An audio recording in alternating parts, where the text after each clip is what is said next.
اچھا اب پہلے وہ سارا کچھ انشور کیا گیا, اسے بتایا گیا کہ بھئی یہ تقاضے ہیں, انہیں ملوز خاطر رکھنا, سیکیورٹی کے معاملات ہیں, روس کو علیحدہ سے پیغام بھجوایا گیا, یوکرین کو علیحدہ پیغام بھجوایا گیا, اپنے صدر کو بتایا گیا کہ یہ وار زون ہے, یہاں تم نے نہیں جانا, یہاں پہ تم جا سکتے ہو.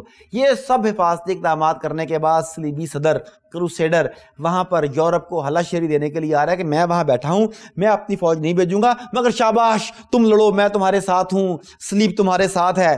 لیکن اس کا فائدہ کچھ نہیں ہوگا. پورے کا پورا یورپ خصوصاً پولینڈ انتہا درجے کا ڈرا ہوا ہے. پولینڈ نے تو باقاعدہ یہ اعلان بھی کر دیا ہے کہ وہ نیٹو کا ممبر نہیں بنے گا. یورپ نے بھی امریکہ کو آنکھیں دکھانا شروع کر دی ہیں کہ ہم تمہارے کہنے پر روس کے ساتھ نہیں لڑ سکتے. اصل میں یورپ یہ سمجھ رہا تھا کہ اب کبھی جنگ ان کی سرحدوں تک نہیں آئے گی. جب بھی جنگ ہوگی مسلم ممالک میں لڑی جائے گی, مسلمان افراد کو نشانہ مشق بنایا جائے گا, مسلمان زمینیں تباہ کی جائیں گی, مسلمان املاک تباہ کی جائیں گی, ہم محفوظ بیٹھ کے ٹی وی پر اس جنگ کو انجوائے کریں گے.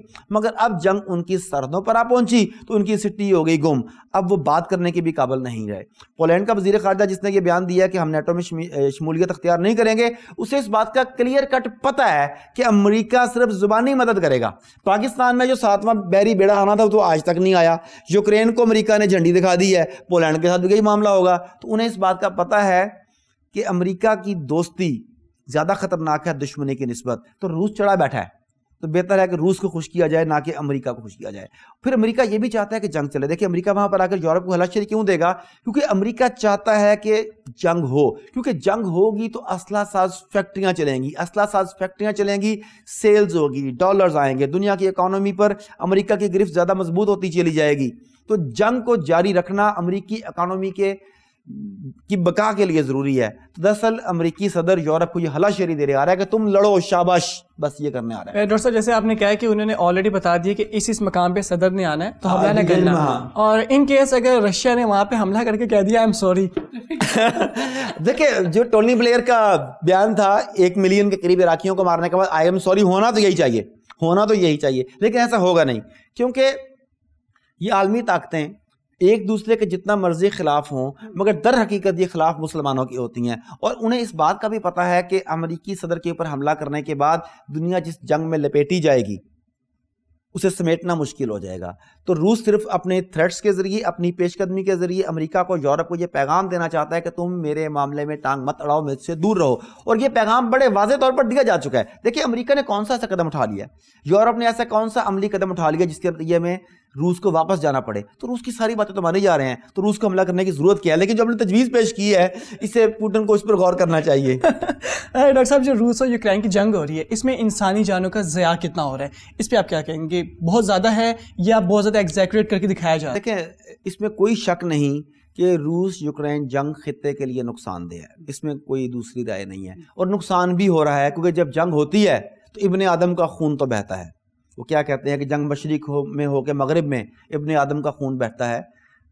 بم گھروں پر گرے کہ کھیتوں پر, کچھ اس طرح کا ہے, مجھے ذہن میں نہیں آ رہا. لیکن ایک بات سمجھنے کی ہے کہ اس میں چیزوں کو ایگزیجریٹ بہت کیا جا رہا ہے. آپ کو جو موجودہ بایو وار جو گزشتہ 2 سال سے پوری دنیا میں چل رہی ہے, جسے آپ پلینڈیمک, آپ پینڈیمک کہتے ہیں, ہم پلینڈیمک کہتے ہیں, وہ اس پلان کے ذریعے جو پلینڈیمک کیا گیا اس میں بھی آپ نے دیکھا کہ چیزوں کو ایگزیجریٹ بہت زیادہ کیا گیا تھا. اس جنگ میں بھی نقصان کو, ہلاکتوں کو ایگزیجریٹ کیا جا رہا ہے تاکہ یوکرین کے لیے پوری دنیا کی ہمدردیوں کو سمیٹا جا سکے. اگر مرنے والے چند درجن ہوتے ہیں تو وہ چند ہزار بتائے جاتے ہیں, چند 100 ہوں تو انہیں لاکھوں میں بتا دیا جاتا ہے. ایسی جعلی خبریں جاری کی جا رہی ہیں کہ اسکولوں کے اوپر حملہ کر دیا گیا, ہاسپٹلس کے اوپر حملہ کر دیا گیا, تھیٹر میں جناب ایک پناہ گاہ تھی وہاں پہ حملہ ہوا, سینکڑوں لوگ مارے گئے.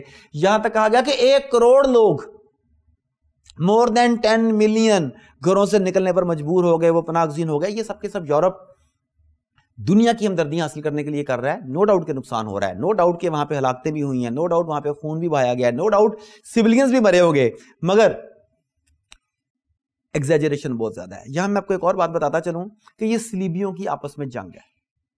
آرتھوڈاکس, پروٹیسٹنٹ, کیتھولک, یہ ان کی آپس میں جنگ ہے. اور صلیبیوں کی آپسی جنگ جو کہ پہلی مرتبہ نہیں ہو رہی, اب تک یہ جنگیں کئی مرتبہ ہو چکی ہیں. ہمارے اوپر جو نعرہ لگاتے ہیں, الزام لگاتے ہیں کہ اسلام شمشیر کے زور پر پھیلا, تلوار کے زور پر پھیلایا گیا وغیرہ وغیرہ, اگر آپ دیکھیں تو صلیبیوں کے صرف ابھی جو حملہ ہوا ہے, یہ جو یوکرین پہ جو ہوا ہے, صرف اس ایک حملے میں ہونے والے نقصان کو دیکھ لیں. دوسری طرف سیدنا محمد کریم صلی اللہ علیہ وسلم کی پوری زندگی میں جتنے بھی غزوات لڑے گئے, اگر آپ اس میں صحابہ کی اور دشمنوں کی تمام ہلاکتوں کو یا شہادتوں کو اکٹھا کریں تو وہ 1500 سے زیادہ نہیں بنتی.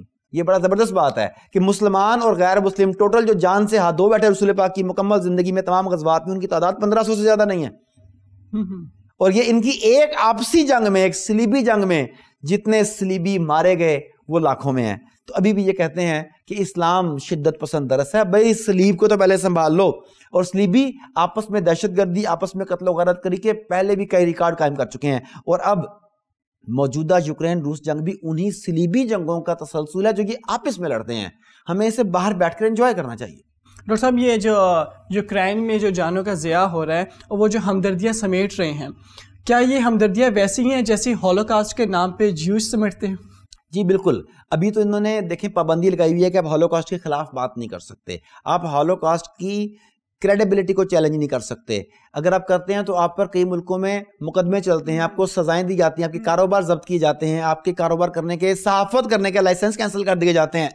اگر ہمارے وزیر خارجہ شاہ محمود قریشی صاحب وہاں پر یہودیوں کے خلاف کوئی کمنٹ پاس کر دے تو کہتے ہیں اینٹی سیمیٹک. اس حد تک ہے. اور آپ نے بالکل صحیح سمت اشارہ کیا ہے کہ یہ ایگزیکٹلی وہی گیم دوبارہ کھیلی جا رہی ہے. پہلے جرمنی کو آج تک, اس واقعے کے بعد سے آج تک, دوسری جنگ عظیم کے بعد سے آج تک شرمندہ کیا گیا ہے کہ تم ظالم ہو, نازیزم, فاشسٹ, یہ بتایا گیا. اب یہ روس کو سیکنڈ ہٹلر کے طور پر پورٹریٹ کرنے کے لیے جا رہے ہیں تاکہ آنے والے کئی ڈیکیڈز اب یہ روس کو زیر بار کیے رکھیں. آپ نے صحیح سمت اشارہ کیا, لیکن میرا خیال ہے روس اب موجودہ دور کا کھلاڑی ہے, وہ انہیں کہیں نہ کہیں بے نقاب کر دے گا. ڈاکٹر صاحب نے ہولوکاسٹ کی بات کر دی ہے, پتہ نہیں پروگرام چلتا ہے کہ نہیں چلتا. دیکھتے ہیں. اچھا ڈاکٹر صاحب, بات کو آگے بڑھاتے ہیں. روس اور یوکرین کی جنگ جو ہے اس کا مشرق وسطیٰ پر کیا اثرات مرتب ہو رہے ہیں, اس پہ آپ کیا کہیں گے؟ دیکھیں, مشرق وسطیٰ کی جو قیادت ہے یہ لگ بھگ گزشتہ 10 برس سے امریکہ اور روس دونوں کو خوش کرنے کے چکر میں تھی کہ تھوڑا سا اس کے ساتھ تعلقات بڑھا لیے, تھوڑا سا اس سے بڑھا لیے, تھوڑی اس کی چاپلوسی کر لی, تھوڑی اس کی کر لی, کبھی اس سے آنکھیں دکھا دیں, کبھی اس سے آنکھیں دکھا دیں. لیکن زبانی کلامی روایتی طور پر یہ روس کے خلاف تھے.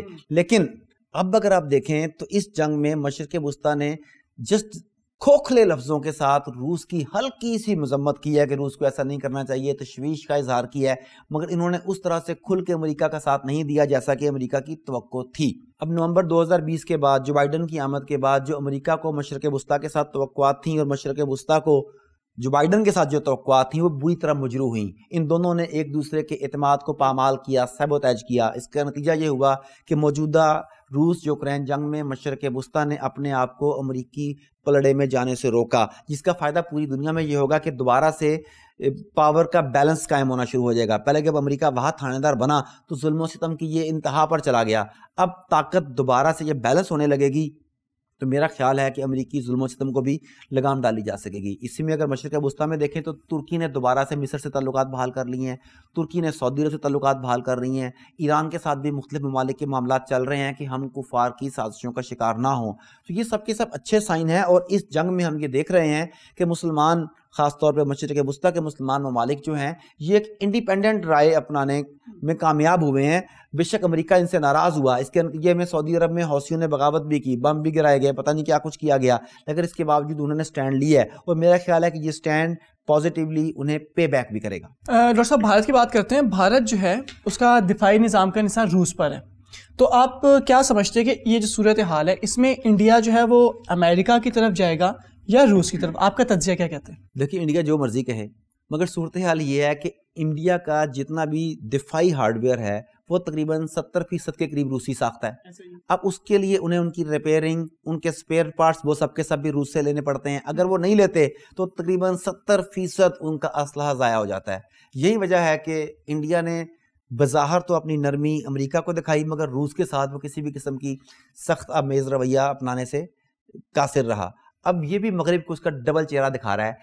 بنیا منافق ہوتا ہے نا, وہ دکھا رہا ہے کہ مغرب کے ساتھ بڑے چاپلوسی سے ملتا ہے, امریکہ کے ساتھ چاپلوسی سے ملتا ہے. اب جہاں پر ڈویژن کا وقت آیا کہ یا تم اس طرف یا تم اس طرف, تو اب وہ پریشان ہے, نہ وہ امریکہ کو چھوڑ رہا ہے نہ وہ روس کو چھوڑ رہا ہے. تو میرا یہ خیال ہے کہ زبانی کلامی تو انڈیا امریکہ کا ساتھ دے گا, لیکن عملاً وہ روس کے خلاف بالکل بھی نہیں جائے گا. یہ 2 کشتیوں میں پیر رکھے گا, اور 2 کشتیوں میں پیر رکھنے والا یقیناً ڈوبتا ہے. تو میرا یہ خیال ہے کہ اس کے نتیجے میں یہ روسی اعتماد بھی کھو دے گا, اور امریکی اعتماد تو یہ پہلے ہی کھو چکا ہے. اب دیکھیں اس وقت ساری دنیا روس کے اوپر پابندیاں لگا رہی ہے, مگر انڈیا روس سے تیل خرید رہا ہے. اس کا مطلب ہے کہ اس نے کہا کہ میں ان پابندیوں کو فی الحال افورڈ نہیں کر سکتا. اور دنیا کی بھی منافقت کہ اگر یہ عمل پاکستان نے کیا ہوتا تو وہ پاکستان پہ سارے کے سارے مل کے پابندیاں لگا دیتے, مگر روس اگر تیل لے رہا ہے تو پوری دنیا نے اسے صرف نظر کیا ہوا ہے, آنکھیں بند کی ہوئی ہیں کہ کوئی بات نہیں. انڈیا میں کتنا دام ہے, آپ کوارڈ کے معاملے کو دیکھ لیں. کوارڈ تنظیم جو بنائی ہی چائنا کے خلاف استعمال کرنے کے لیے ایک تنظیم بنی تھی, جس میں آسٹریلیا تھا, انڈیا تھا, یہ لوگ تھے. اس نے روس کے خلاف بھی بیانیہ دینا تھا, مگر انڈیا اس معاملے میں بھی واضح بیانیہ دینے سے اعتراض کرتا رہا. وجہ ہی کیا تھی؟ وجہ یہی تھی کہ یہ روس سے پنگا نہیں لے سکتا کہ سارے کا سارا سافٹ ویئر ہارڈ ویئر جنگی ان کے پاس سے آنا ہے. اگر وہ نہیں آئے گا تو یہ پاکستان کا مقابلہ کیسے کر سکے گا؟ پاکستان جو اس سے کئی گنا چھوٹا ہے, اس کے باوجود ہم نے انہیں کئی مرتبہ مزہ چکھایا, ان کے وائلنس کو روکا, انہیں چائے پلا کر بھیجا, تو ان کے پاس اپنا تو کچھ بھی نہیں ہے. اس سے میرا خیال ہے کہ وہ چین کو بھی دبانا چاہتا ہے. چین سے بچنے کے لیے وہ امریکہ کا ساتھ بھی چاہتا ہے, مگر امریکہ کا ساتھ لینے کے لیے روس چھوڑنا پڑتا ہے. روس چھوڑتا ہے تو چین پھر ہوا سر پہ بیٹھ جاتا ہے. تو اس وقت شطرنج کی ایک ایسی گیم میں پھنس چکا ہے کہ اس کے پاس اب وہ چھپکلی حلق میں ایسی پھنس گئی ہے کہ نہ نگل سکتا نہ اگل سکتا ہے. چلیں یہ تو وقت بتائے گا کہ اس کا کیا بنتا ہے. اور ڈاکٹر صاحب, عالمی پالیسیوں کے تناظر میں کہا جا رہا ہے کہ یوکرین جو ہے وہ بھی بہت جلد افغانستان بن جائے گا, تو آپ کیا کہتے ہیں؟ ہاں دیکھیں یہ کس سینس میں بن جائے گا. افغانستان اس سینس میں وہ کہتے بن جائے گا, افغانستان پر جب حملہ ہوا تو پوری دنیا سے افغانیوں کی مدد کے لیے پورے عالم اسلام سے, عرب ممالک سے, پاکستان سے, پتہ نہیں کہاں کہاں سے مجاہدین اپنا مال و اسباب لے کر وہاں پہنچے. انہوں نے جانی مالی ہر طرح سے روس کے خلاف جہاد میں شرکت کی.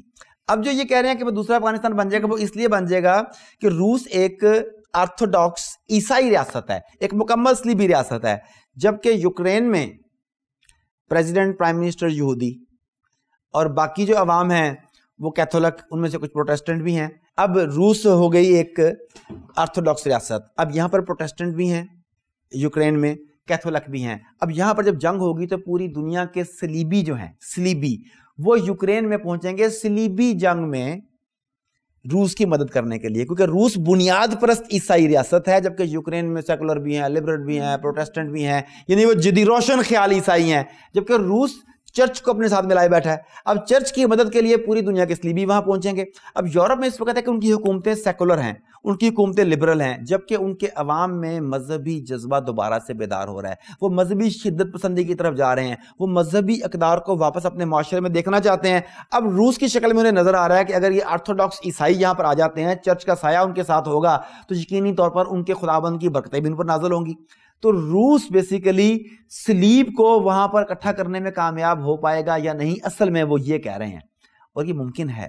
اگر یہ ایسا ہو جاتا ہے تو نیکسٹ آپ کے خیال میں جو ہے نا کیا منظر عام ہوگا؟ ڈاکٹر صاحب, اگر تو روس ایک بڑی زبردست قسم کی حکمت عملی مرتب کرے تو وہ پوری دنیا کے بنیاد پرست عیسائیوں کو اپنے ساتھ ملا سکتا ہے. پوری دنیا کے بنیاد پرست عیسائیوں کو جو اپنے ساتھ ملا لے گا تو یورپ کی حکومتیں بے شک اس کے خلاف ہوں, عوام اس کے ساتھ ہوں گے. پھر جو جنگ چھڑے گی وہ جنگ آرتھوڈاکس, پروٹیسٹنٹس اور کیتھولکس کے درمیان ہوگی, اور یقینی طور پر جو عوام ہے وہ چرچ کی سائڈ لے گی اور چرچ روس کے ساتھ کھڑا ہوگا. تو ایک زبردست میدان سجے گا جس سے روس بہت فائدہ لے سکتا ہے. ڈاکٹر صاحب, یہ جو یوکرین کی جنگ چل رہی ہے اس میں ابھی تک یہ جو ہے نا صحیح پتہ نہیں چل رہا کہ کون کس کے ساتھ کھڑا ہے. کبھی ایک کے حق میں بیان ہوتا تھا, کبھی دوسرے کے حق میں بیان, کبھی ایک کے خلاف کبھی دوسرے کے خلاف. مگر یہاں پہ جو ہے نا افریقی خطہ, اس کا جھکاؤ کس کی طرف ہے؟ اچھا, یوکرین کے معاملے میں, یوکرین روس کے معاملے میں افریقہ نے اپنے آپ کو قطعاً لا تعلق رکھا ہوا ہے. امریکہ نے, یورپ نے کئی مرتبہ کوشش کی کہ افریقہ کو اس معاملے میں الجھایا جائے, اس کے بیانات لیے جائیں, اس کے مذمتی بیانات لیے جائیں, کچھ نہ کچھ تو ہو کہ سفارتی اخلاقی مدد ہی آ جائے. مگر افریقہ نے فیصلہ کیا کہ ہم نے اپنے آپ کو قطعاً لا تعلق رکھنا ہے. اس کی وجہ یہ ہے کہ افریقہ کی ٹوٹل پسماندگی کا ذمہ دار مغرب ہے. اس کی سونے کی کانیں ہوں, اس کے جواہرات کی کانیں ہوں, اس کے جنگلات کے ذخیرے ہوں, اس کے اندر اور کوئی نوادرات ہوں, سب کے سب چوری کر کے مغرب لائے گئے, چوری کر کے امریکہ لائے گئے, اور افریقیوں کو جان بوجھ کر پسماندگی کی حالت میں، جہالت کی حالت میں رکھا گیا تاکہ وہ اپنے حقوق نہ مانگ سکیں۔ اب آہستہ آہستہ انہیں پتہ لگ گیا کہ جمہوریت کا نظام دراصل سرمایہ دارانہ نظام ہے، اور اس نظام میں رہتے ہوئے وہ اپنی بقا بھی قائم نہیں رکھ سکتا، عروج حاصل کرنا تو بات کی بات ہے۔ تو انہوں نے یہ فیصلہ کیا، اور یہ بالکل صحیح فیصلہ کیا کہ انہوں نے مغرب کا ساتھ نہیں دینا۔ مغرب نے بھرپور کوشش کی، امریکہ نے بھرپور کوشش کی، لالچ بھی دی، دھمکایا بھی، مگر انہوں نے کہا کہ نہیں، ہم تمہارے غیر منصفانہ نظام کو نہیں مانتے، ہم تمہارے غیر منصفانہ نظام کے ساتھ نہیں چلیں گے، کیونکہ ہماری پسماندگی تمہارے غیر منصفانہ فیصلوں اور تمہارے غیر منصفانہ نظام ہی کی تو دین ہے، یہ اسی کا تو پھل ہے۔ تو ہم اس پھل کی سزا بھگتنے کے بعد بھی اگر تمہارا ساتھ دیں تو ہم سے زیادہ بے وقوف اور کون ہو سکتا ہے۔ تو افریقہ کو عالمی سیاست نے تو بہت عرصے سے ایک عضو معطل بنا رکھا تھا۔ افریقہ کا عالمی سیاست میں کہیں نام تک نہیں آتا تھا۔ افریقہ سے غلام لائے جاتے تھے، افریقہ سے لوٹ کا مال لایا جاتا تھا، لوٹ کا سونا لایا جاتا تھا، لوٹ کے جوہرات لائے جاتے تھے، لیکن انہیں کسی قسم کی آسائشات یا بنیادی ضروریات بھی نہیں دی جاتی تھیں۔ تو جب یہ کچھ کریں گے تو پھر افریقہ بھی دنیاوی معاملات سے اپنے آپ کو لا تعلق ہی رکھے گا، اور میرا خیال ہے کہ افریقہ کا درست فیصلہ ہے۔ ڈاکٹر صاحب، ہمارے اس پروگرام کا آخری سوال آپ سے کروں گا، وہ یہ کہ یوکرین کی جنگ میں جو اسلحہ بیچنے والے ممالک ہیں ان کے بارے میں، جیسے آپ نے پہلے بھی ذکر کیا کہ امریکہ اپنا اسلحہ بہت زیادہ بیچ رہا ہے، تو میں یہ جاننا چاہتا ہوں کیا صرف امریکہ ہی ہے جو اپنا اسلحہ بیچ رہا ہے، یا اور بھی ممالک ہیں جو اس جنگ سے فائدہ اٹھا کے اپنے جو اسلحہ تو جو اسلحہ بنا رہا ہے وہ خوش ہے کہ اسلحہ بکے گا۔ میں نے بتایا کہ میں ترکی کے حق میں کئی پروگرام کر چکا ہوں، میں ترکی کی کئی پالیسیز کو پسند کرتا ہوں، اور میں کئی پالیسیز کا نقاد بھی ہوں، کیونکہ ہم بت پرست نہیں ہیں، ہم صحیح کو صحیح، غلط کو غلط کہتے ہیں۔ تو میں نے بتایا کہ ترکی نے بھی اپنے ڈرونز بیچے ہیں، حتیٰ کہ ترکی نے اپنے ڈرونز کا معاہدہ انڈیا کے ساتھ بھی کیا ہے۔ میں اسے کنڈیم کرتا ہوں۔ وہ سمجھتے ہیں یہ کاروباری ڈیل ہے، لیکن بہرحال مسلمانوں کے خلاف وہ استعمال ہوگا، تو کاروبار کرتے ہوئے بھی دیکھنا چاہیے کہ میں کوئی تلوار بیچ رہا ہوں، اس سے گردن کس کی کٹے گی۔ تو ترکی نے بھی اپنے ڈرونز بیچے ہیں، روس کے بھی اسلحہ بکے گا، روس، امریکہ، ترکی اور جو ممالک کا بھی اسلحہ وہاں استعمال ہوگا۔ مزے کی بات ہے کہ وہ تمام کا تمام اسلحہ ٹیسٹڈ وار ویپن کنسیڈر ہوگا، اس کی قیمت انٹرنیشنل مارکیٹ میں بڑھ جائے گی۔ آپ کو پتہ ہے کہ ابھینندن پاکستانیوں کا فیورٹ کیوں ہے؟ ہماری مارکیٹنگ کی اس نے اس کی وجہ سے JF تھنڈر پوری دنیا کا most wanted, most favourite fighter plane بن گیا، صرف ابھینندن کی وجہ سے بنا۔ وہ وار ٹیسٹڈ طیارہ قرار پایا۔ تو اس وقت یوکرین میں جو جنگ ہو رہی ہے اس میں بے شک روس کا اسلحہ استعمال ہو، بے شک یورپی ممالک کا اسلحہ استعمال ہو، اسرائیل کا اسلحہ استعمال ہو، امریکہ کا اسلحہ استعمال ہو، ترکی کے ڈرونز استعمال ہو، جو وہاں پہ ٹیسٹڈ ہوگا وہی آگے سے بکے گا۔ بہت شکریہ ڈاکٹر صاحب آپ کا۔ ناظرین، یہ تھا آج کے ہمارا پروگرام روس یوکرین جنگ کے حوالے سے، اور ہم نے بتایا آپ کو تفصیلاً کہ دنیا جو اس وقت کہاں کھڑی ہے، کون کس کے ساتھ ہے۔